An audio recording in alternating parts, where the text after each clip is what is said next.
ठीक है, तो अब हम थोड़ा सा और आगे चलते हैं। तो ये ब्रीदिंग प्रोसेस आपको समझ आ गया कि जो नॉर्मल ब्रीदिंग है और कॉन्शियस ब्रीदिंग कैसे करते हैं। इसको हम और आगे चलते हैं थोड़ा सा, इसको भी छोड़ देते हैं। अभी अभी हम इस पर आते हैं। आप देखेंगे कि ये एक क्रिया योग का पिक्चर है, जो मैंने बताया था कि जो परमहंस योगानंदा जी थे, उनके जो डिसाइपल हैं उनकी लिखी हुई पुस्तक है। ये मैंने वहां से लिया था, जब मैं मौन साधना में गई थी तो मुझे ये पुस्तक वहां से मिली। आप देखिए कि आपका जो ये विशुद्धि चक्र है, यहाँ पर अगर हमारा जितना भी ए आ ई उ ए ऐ जितनी भी साउंड्स जो निकलती हैं, वो हमारी यहाँ से विशुद्धि चक्र से निकलती है। अगर थायराइड कहीं ब्लॉक हो रहा है या थायराइड की कोई हमारा इम्बेलेंस आ रहा है, इट मीन्स कि हमें वो जो हमारा गले का जो प्रैक्टिस है, वो हमें उस प्रैक्टिस को हमें करना है कि किस प्रकार से हम प्रैक्टिस करें कि हमारा जो विशुद्धि चक्र है, जो हमारा थायराइड है, वो बैलेंस हो सके। उसे नीचे अगर आप देखेंगे तो का से लेके ट ठ तक ये जो साउंड निकलती है वो हमारी अनाहत चक्र से निकलती है।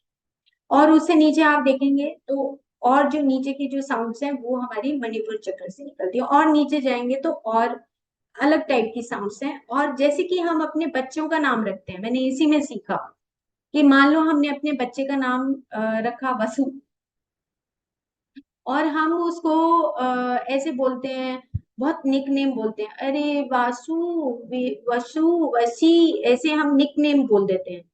तो इसका जो इम्पैक्ट है पूरा हमारी बैकबोन के उसके ऊपर, जो बच्चा है, बच्चे को अगर हम पूरे रोब से बोलते हैं कि वसु, ऐसे मतलब हम जब पूरा नाम लेते हैं, तो नाम लेते हैं तो ये जो हमारे अंदर के जो चक्रास हैं, इसकी वाइब्रेशन के ऊपर इम्पैक्ट पड़ता है।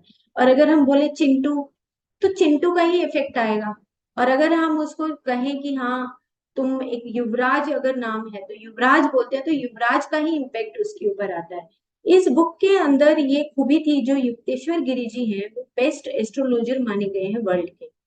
तो युक्तेश्वर गिरी जी ने जो बुक लिखी है द होली साइंस करके, वो मुझे इसी इन्हीं के माध्यम से मुझे होली साइंस पढ़ने का मौका मिला। तो जब मुझे पता लगा कि इतना महत्व है और हम बच्चों को छुटकू छुटकू सा नाम लेके बुलाते हैं, तो वो कहते हैं कि उससे उनकी जो उनका जो सक्सेस रेट है वो घट जाता है अगर हम निक नेम बोलते हैं, या हम उसको पूरी मजबूती से नहीं बोलते हैं, पूरी अथॉरिटी से नहीं बोलते हैं।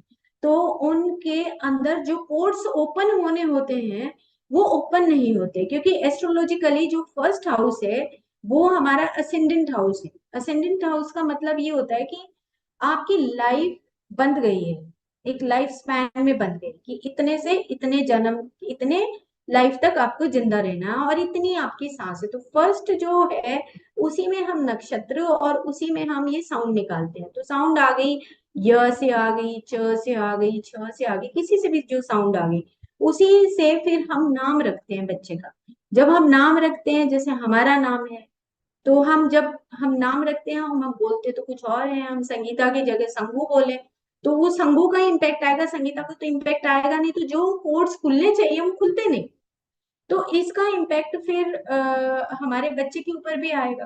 तो इसी बुक में लिखा कि एस्ट्रोलॉजिकली अगर आप अपने बच्चे को सक्सेस दिलवाना चाहते हो, आप अपने बच्चे की इस लॉ ऑफ कर्मा के अकॉर्डिंग, इस इनकारनेशन के कोड से अगर आप खोलना चाहते हो, तो उस बच्चे को पूरी अथॉरिटी से फुल नेम के साथ आपको बोलना होगा। तो ये स्वर योग ही है जिसके माध्यम से हमारे कोड्स खुलते हैं, जो बैक में जो हमारा बहुत लंबा विषय है, क्योंकि ये बुक ही अपने आप में एक हम्म, बहुत अमेजिंग बुक है। मतलब इसको बहुत दिन लगेंगे बयान करने में, बहुत सुंदर बुक है। तो जब हम इसको जब बोलते हैं नेम्स को, तो आप देखोगे कि इसमें नेम्स जब हम चैंट करते हैं, किसी भी मंत्र की चैंटिंग करते हैं, तो जब हम चैंट करेंगे, ओम भी बोलेंगे, तो आप देखो कि नीचे मूलाधार से लेके और सहस्रार तक ये वाइब्रेशंस ऑटोमेटिकली वाइब्रेट होती हैं और हमारे स्वर में परिवर्तन होता है। तो पिछली बार जब बात की थी हमने कि जो हम चैंट करते हैं, एक तो हम यूट्यूब पे सुनते हैं और एक आप खुद बोलते हो। जो आप खुद बोलते हो वो आपके कोड खोलने के लिए है, आपके उस कोड को डिकोड करने के लिए, ओपन करने के लिए है वो कोड्स। क्यों? क्योंकि आपकी जो लैंग्वेज है वो अलग तरीके से रिस्पॉन्ड करेगी आपकी बॉडी को। तो आपकी बॉडी को अगर रिस्पॉन्ड करेगी तो आपके कोड्स खोलेगा और आपको हील भी करेगी। तो इसके लिए एक साइड में मैंने पिक्चर लगाई, फिर हम और आगे चलते हैं। तो बस ये बेसिक अंडरस्टैंडिंग ये होनी चाहिए कि जब आप चैंट करें, तो जैसे हमने बात की थी कि महामृत्युंजय का जो चैंट है या गायत्री मंत्र का जो चैंट है, तो आप जब अपनी धुन में करो अपनी गायत्री मंत्र, चाहे आप 5 मंत्र कर लो, लेकिन बस बहुत ही प्यार से उसको चैंट करना है, ताकि आपको अंदर से पता लगे कि मेरे कौन कौन से पोर्टल्स खुल रहे हैं। और साथ में डायरी ले लो अपना, आपको खुद में और फोटो लो, बकायदा आप फोटो लीजिए प्लीज। मैं आपको एक फोटो का पिक्चर दिखाती हूँ। ये वाला पिक्चर, ये जब मैंने आचार्य पिंगल को पढ़ना शुरू किया तो मेरे फ्रेंड आए हुए थे। तो हमें ऐसे जोश आ गया कि एक संस्कृत वाले टीचर को बुलाते हैं और हमें तो आचार्य पिंगल को पढ़ना ही है। और क्योंकि उन्होंने ये बताया कि आपकी जो चैंट है, वो चैंट से आपके सामने अगर पानी भी पड़ा है तो वाइब्रेशंस चेंज होते हैं। तो ये हमारा खुद का ट्रायल है, हमने महामृत्युंजय मंत्र का चैंटिंग किया। तो हमने सबसे पहले एक बाउल लिया और उसको नीचे वाइट लगा के, वाइट चादर बिछा के हमने उसको बाउल को भर लिया और उसकी एक फोटोग्राफ ले ली। और फोटोग्राफ लेने के बाद जब हमने शुरू किया उसको, तो ये फोटोग्राफ, सेम यही फोटोग्राफ हमने उसको सॉफ्टवेयर में डाला और सॉफ्टवेयर में डाला कि किस तरह का कलर्स आ रहा है। तो जब हम चैंट करते रहे तो मैं थक गई, और थकने के बाद आई थिंक 108 बार करना था, तो 108 बार तो नहीं कर पाई। लेकिन जैसे ही मेरे अंदर से एक साउंड आया कि नहीं अब बंद करो, क्योंकि मैं थक गई हूँ, मैं नहीं कर सकती हूँ, तो मैंने उसको बंद कर दिया और साथ में उसका फोटोग्राफ ले लिया। तो फोटोग्राफ में अब आप देख रहे होंगे कि एक नीचे वाला है, एक ऊपर वाला है। तो उसमें जो हमारा ऑरिक फील्ड है, पानी का भी जो ऑरा है, पानी के अंदर भी जो वाइब्रेशंस है, जो मेरे चारों तरफ की वाइब्रेशन है, उसके अंदर ऑटोमेटिकली चेंज आता है। जब हम चैंट करते हैं, हम अपनी स्वर विद्या को हम जब बाहर निकालते हैं, चैंट करते हैं, तो उसमें चेंज आता है। तो आप देख रहे होंगे कि कुछ कुछ चीजें चेंज आई। और ये लगभग है 20 मिनट 25 मिनट की बात है कि कॉन्टिन्यूसली मैं बड़े बहुत ही प्यार से किया। हमने 5-6 बार ये एक्सपेरिमेंट किया, मैंने एक ही स्लाइड लगाया है। तो इससे क्या होता है कि आपकी पूरी पूरे चारों तरफ वो वाइब्रेशन क्रिएट होती है। तो एक वाइब्रेशन जब क्रिएट होती है, तो आप देख रहे हैं इधर वाला जो बाउल है वो बिल्कुल अलग है, नीचे वाले को पिक्चर देखो, और दूसरा जो है ऑटोमेटिकली बैलेंस हो रहा है। क्यों? क्योंकि आप चैंट कर रहे हो, आपकी अपनी भाषा है, अपनी भाषा से आप, कोई स्वर जो है आपका लघु है, कोई स्वर आपका दीर्घ जा रहा है। तो वो आपके अंदर की वाइब्रेशन से आपको पता लग रहा है कि किस प्रकार से मैं जब चैंट कर रहा हूं तो मेरे सामने भी जो पानी पड़ा है उसमें भी किस तरह का परिवर्तन आ रहा है। ओके, तो कलर्स की बात बस सिंपल आप देखेंगे तो कलर्स आप समझ लीजिए, क्योंकि ये भी बहुत बड़ा सब्जेक्ट है बीएफआर। अगर हम बायोफील्ड रीडर देखते हैं तो आप देख रहे होंगे कि एक तरफ ये रेडिश और जो मेजेंटा कलर ज्यादा है, और इधर मेजेंटा कलर कम होता जा रहा है।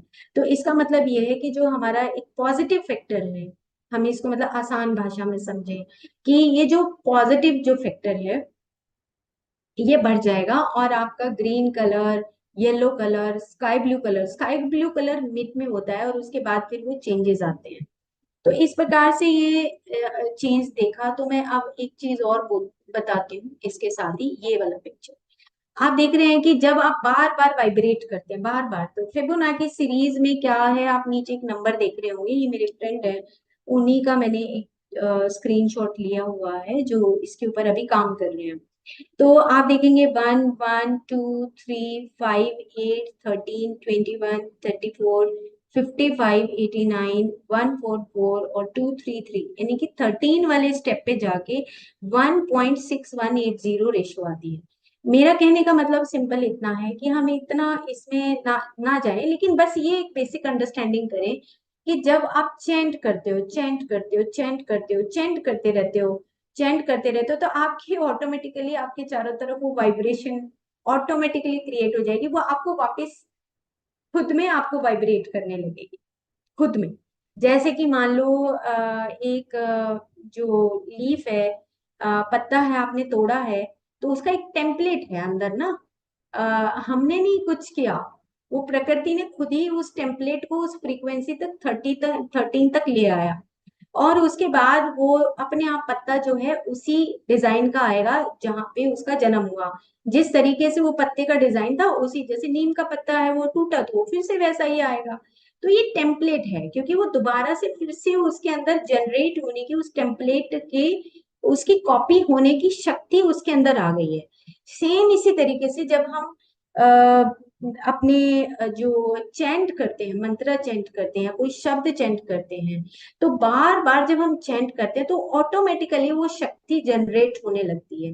तो जब वो जनरेट होती है तो उसी के अकॉर्डिंग हमारे चारों तरफ की कमरे का वातावरण, हमारे चारों तरफ का जो वातावरण है, वो ऑटोमेटिकली हमें उसी हमारे ऊपर ही वो रिफ्लेक्ट करने लगता है। तो ये जो है चैंट का इतना अच्छा इम्पैक्ट पड़ता है हमारी बॉडी के ऊपर, कि हमें देखना है कि हम कौन सा मंत्र चैंट कर सकते हैं। तो अब आचार्य पिंगल की हम बात कर लेते हैं, क्योंकि इन्हीं से ये सब कहानी शुरू हुई। कंप्यूटर जो बाद में फिबोनाकी सीरीज के बाद जब ये आया, लियोनार्डो फिबोनाकी, दो फोटोग्राफ लगी हैं।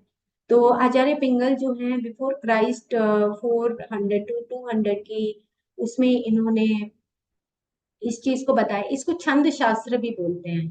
छंद शास्त्र, प्रोसोडी बोलते हैं इसको, कि मतलब कि जैसे मान लो कि मैं अभी आपसे बात कर रही हूँ, तो इसको बोलने का मतलब ये है कि मैं किसी चीज के ऊपर तो प्रेशर डाल रही हूँ, किसी चीज के ऊपर प्रेशर नहीं डाल रही हूँ।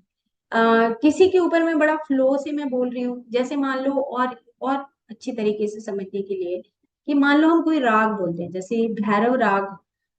तो भैरव राग जब बोलते हैं तो उसमें रे और ध जो है वो कोमल होता है। तो तो जब हम भाषा बोलते हैं तो मान लो कि भैरव राग बज रहा है और मुझे उसका नॉलेज है, तो अगर वो कहे कि मैं भैरव राग बजा रहा हूँ और वो रे और धा कोमल नहीं लगा रहा है, तो मेरे को ऑटोमेटिकली उस छंद शास्त्र से मुझे पहचान आ जाएगा कि भैरव राग नहीं है। जैसे मान लो कि मैं बहुत उदास बोल रही हूँ, और अच्छे और आसान भाषा में समझते हैं, तो आप सब समझ जाओगे कि आज संगीता उदास है। तो वो एक छंद का मतलब हो गया कि कहीं पर मैं डल हूँ, कहीं पर मैं एक्टिव हूँ। तो जो हमारे शब्द हैं उनके अंदर कहीं दीर्घ और लघु स्वर उत्पन्न होता है। तो आचार्य पिंगल ने ये इन्वेंशन किया कि जो लघु और गुरु जो शब्द हैं, उसी के ऊपर उन्होंने बाइनरी जो हमारे नंबर्स आए, वो वहीं से इन्वेंट हुए आचार्य पिंगल के बाद। फिबोनाकी, लियोनार्डो फिबोनाकी ने इसको इन्वेंट किया कि ये जो 0 और 1 है, इसको अगर हम आगे 1+1+ ऐसे करके हम आगे बढ़ाते जाएं, तो एक टाइम ऐसा आता है कि वो टेम्पलेट तैयार हो जाता है, एनर्जी का टेम्पलेट तैयार होता है। तो उसके बाद हम उसको उसी मंत्र की शक्ति को जनरेट करते हैं, जैसे पहले के जो ऋषि मुनि थे वो जनरेट करते थे अपने स्वर योग से, कि वो चैंट करते रहते थे। तो आपने बहुत सारे शास्त्रों में आप देखोगे कि वर्णन मिलता है कि चैंट करने से, जैसे कि मेरे को वृंदावन जब मैं गई तो वहां पे स्वामी हरिदास जी का तटीय स्थल था। तो जो तटीय स्थल है वहां पर हरिदास जी का ये बोला जाता है कि दीपक राग, दीपक अपने आप जल जाते थे। वो ऐसा दीपक राग गाते थे कि अग्नि की जरूरत नहीं थी, उस राग के अंदर ऐसी अग्नि उत्पन्न होती थी कि वो खुद दीपक अपने आप जलने लग जाते थे। तो आज भी वो तटीय स्थल पे, वहां पे कोई इलेक्ट्रिसिटी नहीं है, कोई लाइट नहीं है वृंदावन में, और जब वो गाते थे तो खुद ही दीपक अपने आप जलते थे। तो सेम इसी तरीके से हमारे अंदर भी वो स्वर योग की शक्तियां छुपी हुई हैं, जिसके माध्यम से हम इस छंद शास्त्र के माध्यम से या हम चैंट के माध्यम से अपनी बॉडी की हीलिंग खुद कर सकते हैं। तो ये आचार्य पिंगल हैं। और साथ में आप अब हम थोड़ा सा फेब्रुवरी सीरीज के ऊपर आते हैं। ये अब अगर आप देखेंगे इसमें 1 by 1 करके पिक्चर देखते हैं, जिसको हम गोल्डन रेशियो भी बोलते हैं। तो गोल्डन रेशियो में आप पहला अगर पिक्चर देखेंगे तो इसमें देखेंगे कि एक लाइन ड्रॉ है और दो अनइक्वल पार्ट्स में डिवाइड हो रही है।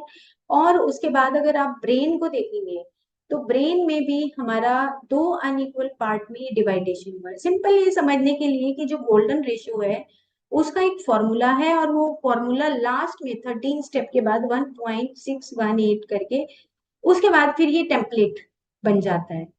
तो जो हमारी बिल्डिंग्स हैं, जो हमारे पिरामिड्स हैं, जो हमारे फ्लावर्स हैं, जो हमारी लीफ है, जो हमारा स्टेम है, जो हमारी रूट्स हैं, जो हमारी बॉडी का फॉर्मेशन है, ये सारा कुछ उस आचार्य पिंगल ने उन्होंने जो इन्वेंट किया गुरु और लघु स्वर में, जो छंद शास्त्र के बाद जब इसके ऊपर इन्वेंशन होने लगा, उसके बाद जो लियोनार्डो फिबोनाची हैं उन्होंने इसके ऊपर ये पूरा बताया कि पूरा जो ब्रह्मांड है, इवन की जो गैलेक्सीज हैं, उन सबके ऊपर यही सूत्र लागू होता है। तो आज की डेट में जो घर बनाए जा रहे हैं, जो आर्किटेक्चरल स्ट्रक्चर है, वो इसी के अकॉर्डिंग फिबोनाची की सीरीज के अकॉर्डिंग ही बनता है। और अगर हम अपनी बॉडी का, जो आपने ये मोनालिसा की जो आपने पेंटिंग देखी होगी, और जो पिरामिड्स हैं और पिरामिड्स के ऊपर जो स्टार्स हैं, ये सब हमारा जो पूरी जियोमेट्री है, आर्ट है, आर्किटेक्चरल है, ये सारे जो प्रोपोर्शंस हैं, ये फिबोनाची सीरीज के अकॉर्डिंग ही सारे हुए हैं। लेकिन अब आप देखो कि मान लो कि आप क्रॉस कर रहे हैं, कहीं पे यात्रा कर रहे हैं, और यात्रा करते करते आपको दिखता है साइड में कि एक बिल्डिंग है, यार ये तो जो बिल्डिंग है ये खंडर है, ठीक नहीं है, अच्छा नहीं लग रहा। तो जो ये फिबोनाची है और जो आचार्य पिंगल ने ये बताने की कोशिश की कि जब आप एक बैलेंस्ड वे से अपनी लाइफ में चलते हैं, या बैलेंस्ड वे से आप जब चैंट करते हैं, समझकर अब चैंट करते हैं, तो वो ये कहते हैं कि this gives rise to a sense of balance and beauty. वो बैलेंस और ब्यूटी को उत्पन्न करता है। तो हम कभी कभी, जैसे आप गाना कभी सुनते हैं, और या आपके सामने कोई गाना बजा रहा है, वो म्यूजिक बजा रहा है, तो आप कहते हैं कि नहीं, मजा नहीं आया, अच्छा नहीं था। क्यों? क्योंकि वो इम्बेलेंस हो गया। तो वो फ्रीक्वेंसी इम्बेलेंस हो जाती है। तो है ये सारा चीज क्या है, कि ये है कि an indicator of its impact on vital energy movement. तो यही वाइटल एनर्जी मूवमेंट है जो हमारी वाइटल बॉडी, अब आप देखो कि वाइटल बॉडी कहाँ फिजिकल बॉडी है, और कहाँ फिजिकल बॉडी से कितनी बड़ी वाइटल बॉडी है जिसके अंदर ये सारे जो राज हैं ये छुपे हुए हैं। तो हम एक बार फिर से चलते हैं बैकग्राउंड में, एक बार ये फिर से एक बार करते हैं। जब हम चैंट करते हैं तो वॉर्टेक्स उत्पन्न होता है।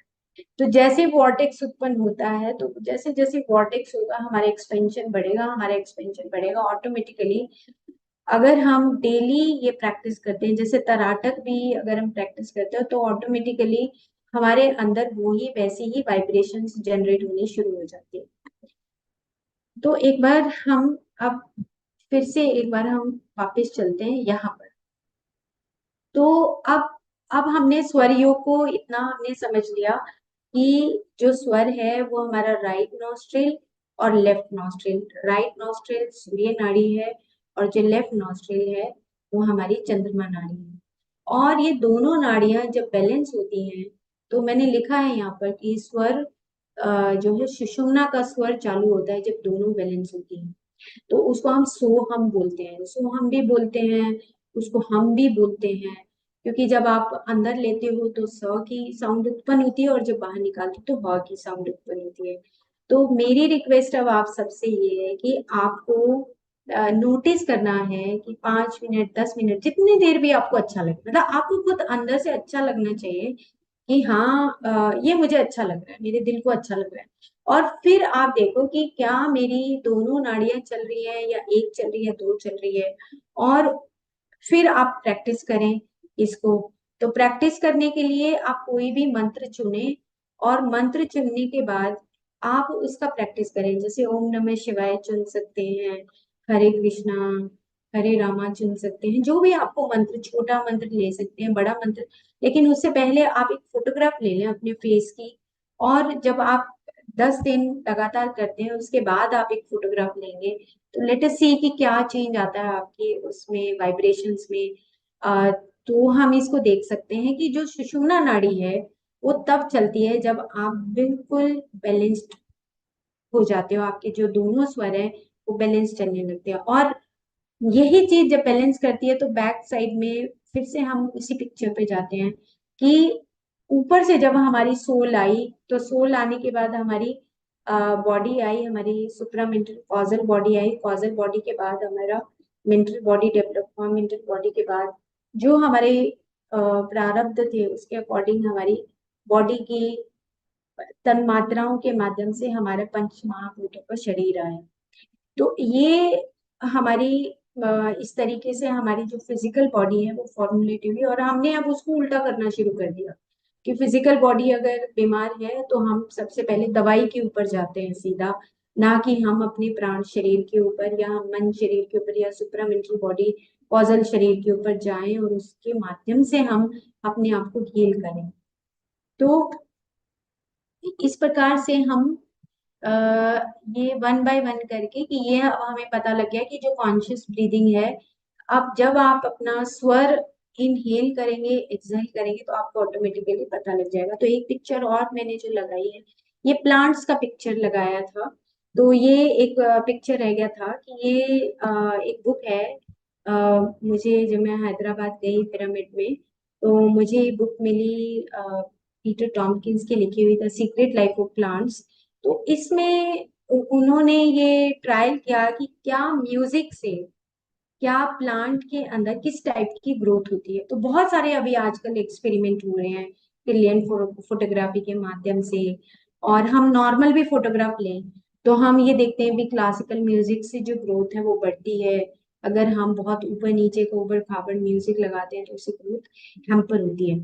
लेकिन इससे अब अब आप देखो कि फिर से वाइटल बॉडी की बात आएगी, इनका मन तो होता नहीं प्लांट्स का, तो फिर इसके अंदर ये परिवर्तन कहाँ से आता है, किस चीज, प्लांट्स किस चीज के माध्यम से कैरी करते हैं। तो ये जो वाइटल एनर्जी है, जो वाइटल बॉडी है, अब फिर से हम 2 दिन दो पहले वाले एपिसोड के ऊपर की बात करें तो जो वाइटल बॉडी है, जो प्लांट्स की वाइटल बॉडी है, जो एनिमल्स की वाइटल बॉडी है, ये वाइटल बॉडी के माध्यम से ही उसको म्यूजिक ये रिसीव करते हैं। और म्यूजिक जब रिसीव करते हैं तो उसके बाद ही ये प्लांट्स की ग्रोथ होती है। तो वाइटल बॉडी किसकी है? वाइटल बॉडी हमारे प्लांट्स की भी है, हमारे एनिमल्स की भी है, इंसेक्ट की भी है, और हमारी ह्यूमन बींग्स की भी है।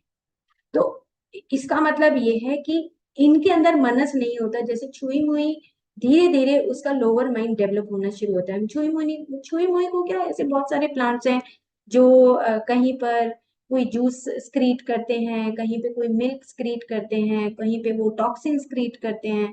हम प्लांट्स के साथ ज्यादा छेड़खानी करते तो धीरे धीरे उनका लोअर माइंड, क्योंकि वो एनिमल किंगडम में जाने वाले हैं, क्योंकि हमने ये देखा पिक्चर की रेप्टिलियन ब्रेन, कि वहां से उनका लोअर ब्रेन डेवलपमेंट शुरू हो जाता है। तो जैसे जैसे प्लांट अपनी इमोशंस को देने लगता है, परसेप्शंस को देने लगता है, ईएसपी बोलते हैं उसको, एक्स्ट्रा सेंसरी परसेप्शंस देते हैं प्लांट्स। तो जब एक्स्ट्रा सेंसरी परसेप्शंस देते हैं तो इसका मतलब ये कि उनका लोअर ब्रेन अभी बनना शुरू हो गया नाउ, ये तैयारी हो रही है इंसेक्ट और एनिमल बींग्स में जाने की। तो आई थिंक आज इतना ही करें। तो बहुत ये, क्योंकि ये भी बहुत ज्यादा डीपर सब्जेक्ट है, तो हम आज इतना ही करके और कुछ और बात कर लेते हैं। Thank you.